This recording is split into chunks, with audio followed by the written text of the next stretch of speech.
Welcome! Today we're bringing you the best kitchen gadgets. We select for you the best gadgets on Amazon and AliExpress. If you wanna buy any of them, the product link is in the description. Subscribe and watch this video till the end to discover the amazing gadgets world. Enjoy the video and thanks for watching.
Hello, my name is Mike, and we're here in the kitchen today to talk to you about No-Cry cut-resistant gloves.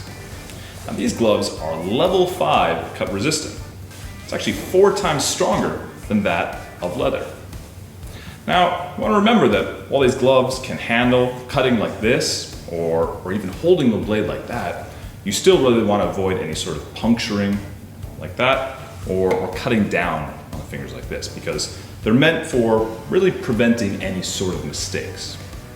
Now, I want to show you how to cut like a pro, and luckily for you, No-Cry cut-resistant gloves will help prevent any sort of rookie mistakes. Before we get started doing any cutting, you first want to make sure you have a nice, stable cutting board. Wobbly cutting boards can result in your knife slipping and injuries happening. To avoid that, you want to place a wet towel underneath the cutting board to help keep it stable. In addition, you really want to make sure the blade of your knife is as sharp as it can be. Because you may not know this, but the sharper the blade is, the safer it is. A sharp blade will cut easily into a food, while a dull blade will tend to jump around, and it's very easy for it to accidentally cut you. And this is why it's so important to have full control over your tools. Now, let's talk about how to properly grip your knife. If you put your finger on top of the knife, or you hold it too far back on the handle, you'll have a dainty grip, and then you'll really need to use No-Cry cut-resistant gloves, as you're almost asking for injury. Instead, you should put your finger and thumb at the very back of the knife and wrap your other fingers around the handle. That way, you will have a firm grip and total control over your knife.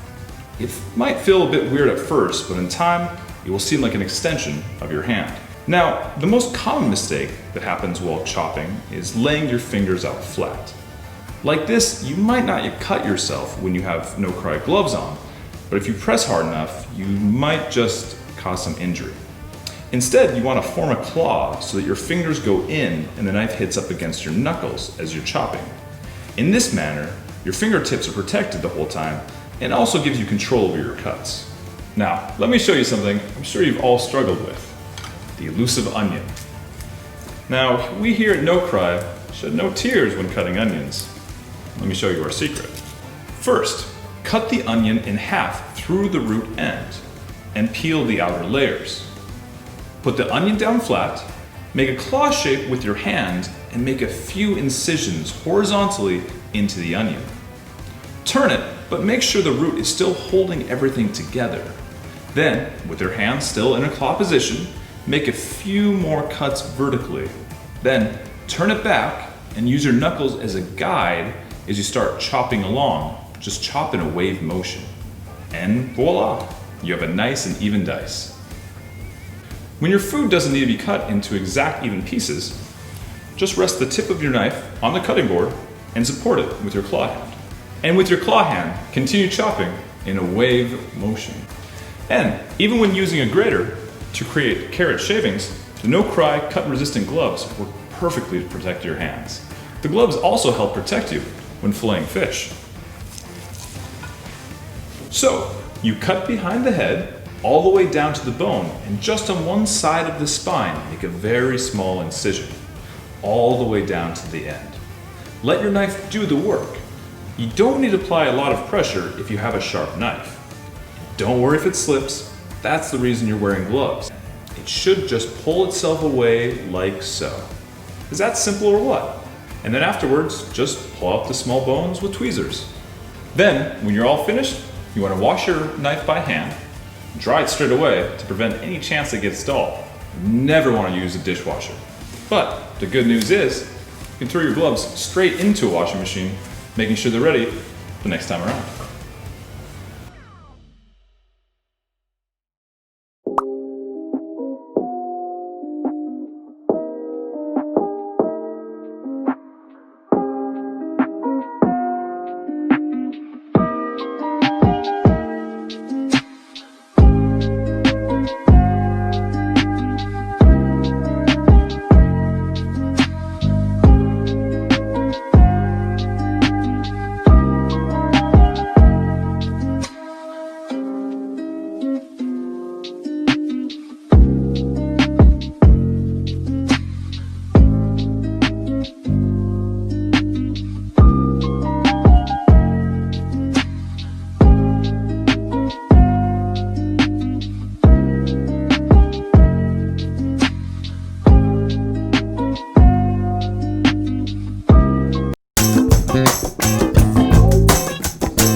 Bye.